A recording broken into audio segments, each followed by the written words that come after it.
Folks, welcome back to year three of our annual Father's Day draft lottery for the Take No Prisoners League. By my count, we are in year 21 of this league, which I think puts us in the top tenth of a tenth of a tenth of a tenth percent nationwide. Joined here by the Walsh gentlemen from Chablis Court in Windsor, California, and they are here to certify the genuine nature of this draft lottery process. Particularly since your host has the best theoretical chance to get the number one pick, but I'm sure that won't quite work out. All right, I'm going to go ahead and jump into a screen sharing mode here so that we can review the terms of the presentation and how that all works. Logistics. This is the third year of this lottery process. Results are based off of the 2024 season. So there was a movement started in the owner's box a couple of years ago, was voted on by the council. We've adopted that as a method to determine the odds in this lottery process. Selection slots will be chosen in reverse order. So we go to the spinner. You will, if you want a high pick, you do not want your name to be called first. It's just like the NBA lottery will go in reverse order there. When a name is chosen, that name is then slotted into the next available place. So the first name slotted will go into the eighth pick, seventh into the second pick, second into the seventh pick, and so on. Other entries for that name, of course, then will be removed. To give you a look at what the odds are coming in, the winner of the consolation bracket last year, the fifth place team, will have the best chance to win the lottery. That is to incentivize setting a lottery and maintaining all the way through, so it's not just a worst to first kind of thing. Sixth place will have the second best chance. The winner of the seventh place game has the third best chance, and whoever comes in eighth place has the fourth best chance. Then teams that made the playoffs will all share an equal chance of getting that pick. So what does that look like on our wheel spinner? Remember, you do not want to have your name pulled. It's like ping pong balls for the NBA. So if you are fifth place, your name appears one time on our spinner. If you are sixth place, you'll be on there twice. Seventh, three times. Eighth place, four entries. And each of the playoff teams from last year will have their name included in the lottery process 5 times.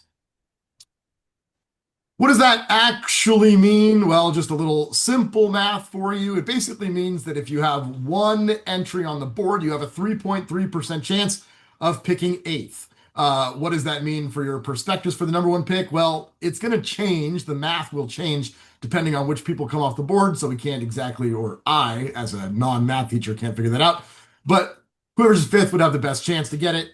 Whoever is in sixth place last year has a 7% chance of being picked first and getting eighth pick. They also then have the corresponding second best chance for first pick and so on. Ryan Walsh, Jonathan Shulkin, Matt Hulseth, and William Lysette, our four playoff teams from last year, will share a 16.7% chance at being drawn first, which gives them a share of the equal chance to both come in first or come in last. And so these are the 8 teams that we have on the board. Gentlemen, do we have any questions about the process here? I think we're okay. I think we're good. Okay, great. While we're here, you guys want to give a quick update on how we're all doing? How are we doing? Doing great. Good. Unbridled enthusiasm. All right. I'm going to jump out of here. You should hopefully still be able to see as we jump over to the spinner. Are we seeing that now? Yep, we got it. All right. You'll see the entries here on the side will correspond to the numbers I just showed you. Our 4 playoff teams, Lysette, Hulseth, Shulkin, and Ryan Walsh, are listed 5 times each in the board. Their name appears 5 times on the spinner. And then our 8th place team, Joe Walsh, is on there 4 times, Tyler Scudero 3 times, and Moto 2 and Uhold 1 time. So without further ado, let's go ahead and spin to find out who has the 8th pick. The 8th pick in the 2025 fantasy draft. Good luck, Hulseth.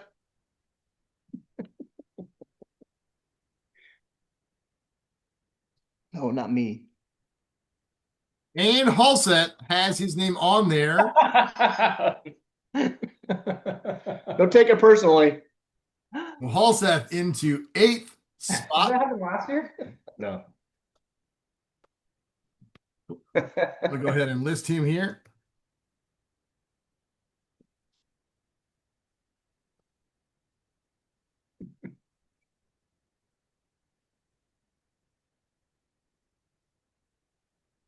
All right, Halseth is into 8th. And Yeah, let's I go know. down to our sideline reporter to find out a little bit about Matt Halseth.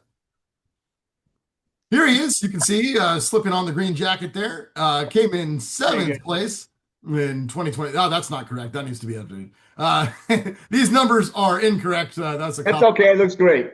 I believe he's sitting at 4 titles and a better playoff percentage than that. You see here at his recent Augusta Championship slipping on the green jacket. You're trying on those Mizunos. But let's go down and find out if our sideline reporter has anything more on Matt Halseth. And thank you very much. This is your captain speaking. On today's flight, we're honoring a true high flyer, Matt Halseth. He's just completed his 30th year teaching high school math. That's 3 decades of solving for X while keeping his cool under cabin pressure. He logs regular mileage in his Wednesday night golf league, where his addiction to the game is always above par. But Matt isn't just steering students. He's cleared for proud dad status at cruising altitude. Daughter Maddie is earning her genetic counseling master's at CU Denver. Olivia is graduating with a mechanical engineering degree in June. And Jacob is playing college baseball and majoring in math. Definitely no turbulence on that family flight plan. So here's to Captain Halseth, still charting the course, still swinging smooth, and still making parenthood look like autopilot. Cheers to you, Halseth. Back to you.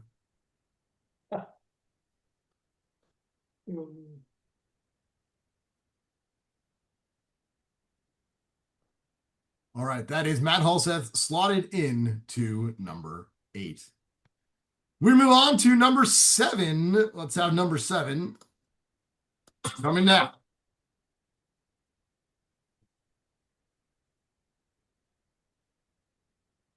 Me.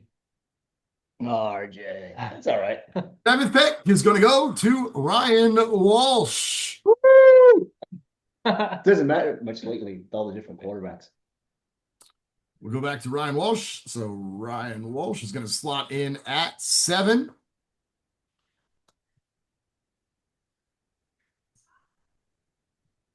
How does he get those pictures? This is Ryan Walsh.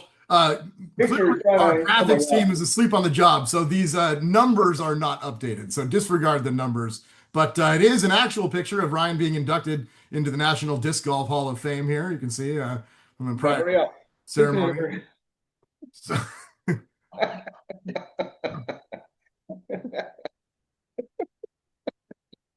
it is a cult leader. And let's head to our sideline reporter, who I believe is in the jungle, James Jonathan Rambo, to find out about Ryan Walsh. In the savage wilderness of fantasy football, only the strong survive. Ryan Walsh clawed his way to a greedy 4th place finish, earning him a title of Honorable Mention. Ugh. Off the battlefield, Ryan's been dodging budget explosions at Sonoma State, where losing the baseball team just means more ammo for his disc golf squad. He wrapped up his English MA coursework, but his thesis is still MIA. Procrastination is the most dangerous enemy. His main combat training these days, hours in the trenches of NCAA football 25. Some call him warrior, others just call him late. Either way, he's locked, loaded, and ready to reload this fantasy season. Back to you. Oh, dude. Nailed it, man. All right, thanks for that. We have Ryan Walsh slotted into 7th position. We'll remove instances of his name there. Just to update us on where we stand now. Halseth will pick 8th. Ryan Walsh will pick 7th. 6 board names remain on the board. We will head back to our spinner. Find out who will claim 6th pick. 6th pick.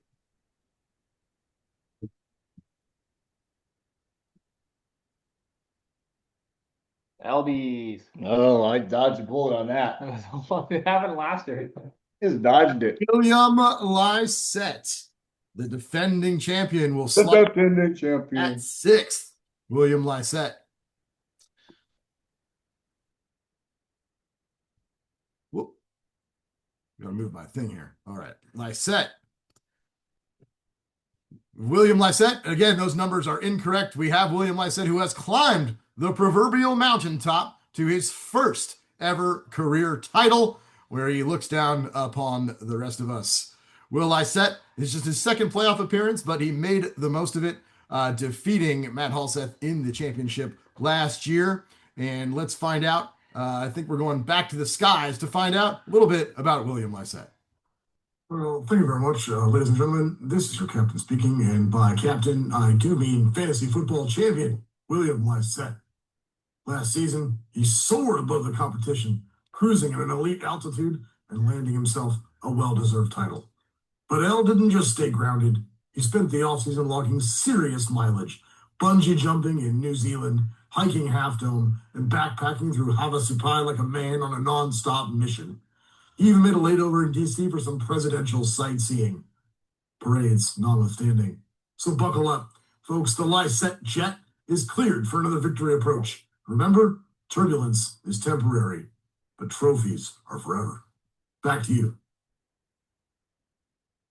No truer words are ever spoken. William Lysette, the defending champion, will pick 6th. And we are staying true to form with our numbers so far. 3 playoff teams will pick 8th, 7th, and 6th next year. So parity hard at work. 5 teams in the running for the 5 remaining picks. We'll find out who will pick 5th.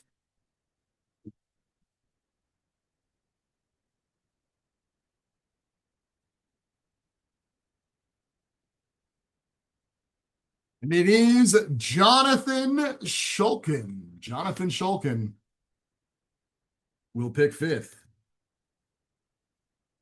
Jonathan Shulkin, pick 5th. This is Janet. Make that Jonathan Shulkin. Hard at work, graveyard shifts, and I think we're headed back to the jungle.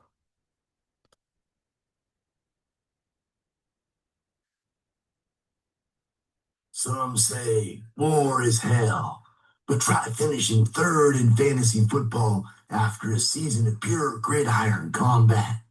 That is the story of Jonathan Shulkin, the league's very own radiology Rambo, scanning bones by day, crushing lineups by night.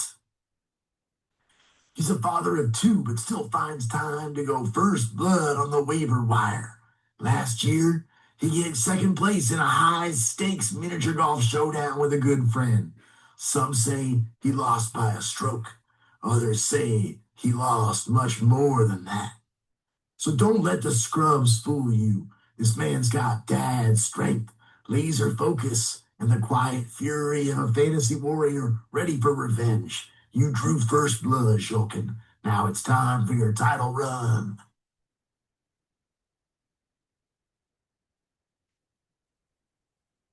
All right, so Jonathan Shulkin will pick 5th, and I believe that all 4 playoff teams have been slotted 8th, 7th, 6th, and 5th. So it doesn't always stay true to form that way, but our math is holding true. We have 4 spots remaining. We'll head back to our spinner. 4 spots remaining. We have Joe Walsh, Tyler Scudero, Mike Emoto, and Corey Uhald in play for the top 4 picks in the draft. So next we will reveal the pick for number 4.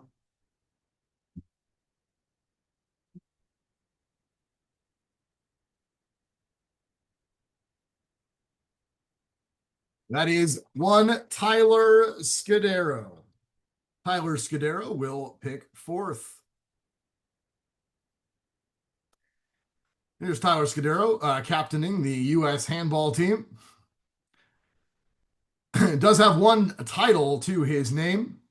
And I think we are headed to the backyard for our sideline reporter to find out a little bit about Tyler Scudero. Reporting live from the doghouse, where Tyler Scudero finished 7th out of 8 in last year's fantasy league. But don't worry, folks, he's still a good boy. He's been busy fixing up the den, new kitchen, solar panels, and a bar remodel that's sure to make tails wag. When he's not barking at the 49ers roster, he's lounging poolside like a golden retriever with a country club collar. Oh, and he got engaged this year. That's right. Tyler's finally been adopted. Woohoo! Oh, sure, last season was rough. But with renovations done and love in the air, this underdog is ready to fetch a playoff spot. Woo! Back to you.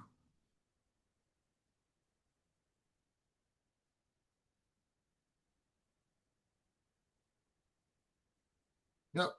Hold on. All right. So Tyler Scudero will pick 4th. That leaves us 3 spots remaining. 3 spots remaining. We have Joe Walsh, Mike Emoto, and Corey Uhald still in play for those top 3 spots.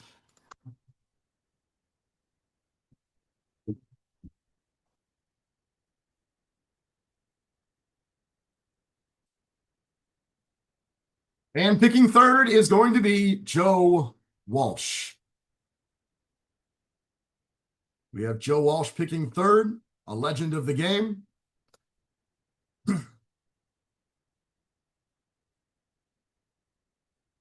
is in full Spartan regalia as a gladiator. This is a real photo, And I think we're headed out to the high seas for our sideline reporter to find out a little bit about Joe Walsh. Lady, it's been a rough water for Joe Walsh, who dropped anchor in last place in 2024. A true mutiny against his legendary record. It's also choppy seas. His old haunt, Herbert Slater, sunk. Santa Rosa Horse Racing walked the plank. Trattoria Cantaneos swallowed by the sea monster. But like a loyal old Labrador shaking off the storm, Joe is still standing, peg leg and all. His granddaughter, quite the runner. Sala back at the helm of the defense. And the Belmont Stakes still believes in journalism, even if the rest of the world is lost at sea. So here's to you, Joe. Hoist the scales, you scallywags. Captain Walsh may be down, but he's never out. X marks the comeback in 2025. Back to you. That's Captain's James Hook. Captain James Bet the Hook giving us an update from the high seas about Joe Walsh. He is off there, which means we are down to our final 2 spots. It is Mike Emoto and Corey Uhald, just as the statistics would have played out alive for 2 remaining picks. And the person who will pick number 2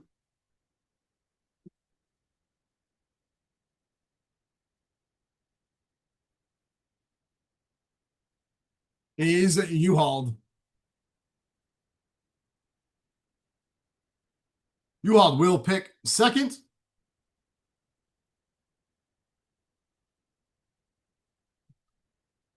And he is coming off of one title. It's been a long, long time ago now, though. And let's find out. I think we're still, James, going back to James Hook to find out here about. Hey, are you ready for a tale of treasures and trivia?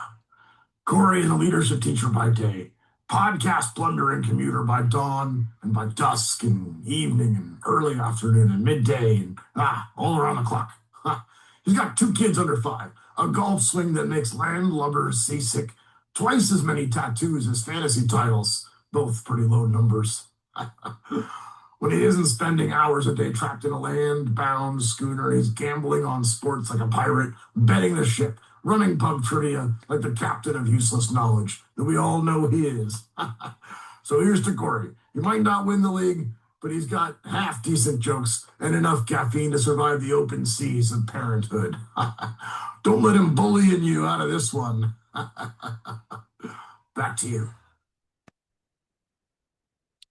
All right. We have removed, which means we'll make the ceremonial first pick, which will go to multi-time champion Michael Emoto.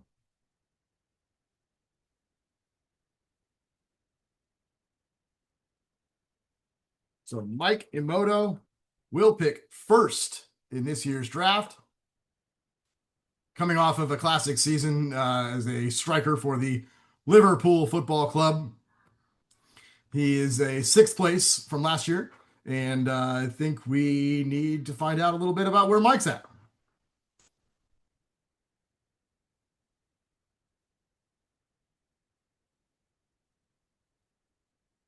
Oh, hey, didn't see you there. Don't let this leash fool you. Mike Himoto is still an alpha in this fantasy pack, even if he did miss the playoffs for the first time since 2016.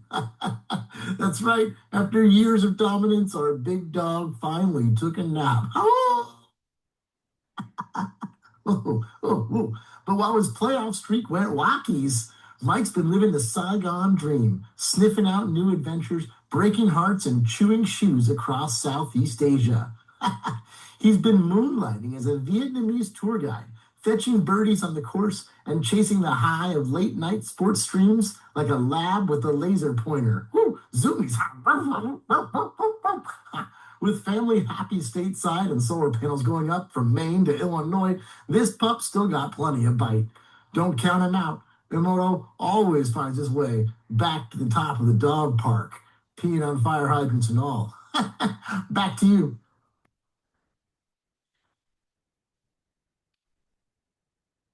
And so there you have it.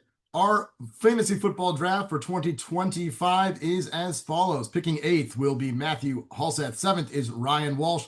6th, William Lysette. 5th, Jonathan Shulkin. 4th, Tyler Scudero. 3rd, Joe Walsh. 2nd will be yours truly. And 1st will be Mike Emoto. Of course, the way that the universe works is you miss the playoffs for the first time since 2016 to get rewarded with the first overall pick in the draft. Of course. I'm going to go ahead and stop sharing here and just check in with our audience members. Initial reactions, gentlemen, to Awesome. draft order for this August. It's perfect. Great draft order. The presentation was stellar as usual. High bar. You hauled it.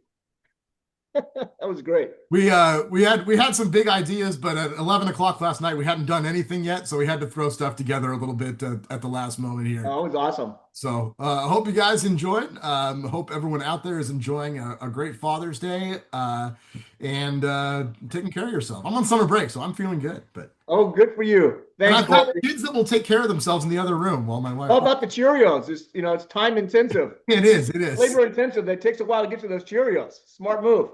All right, I'm gonna go ahead and stop the recording, and then I'll stick on for a moment with you guys. So, Okay. to everyone watching at home, I hope you've enjoyed this presentation, and to those of you picking, start the homework. Take care.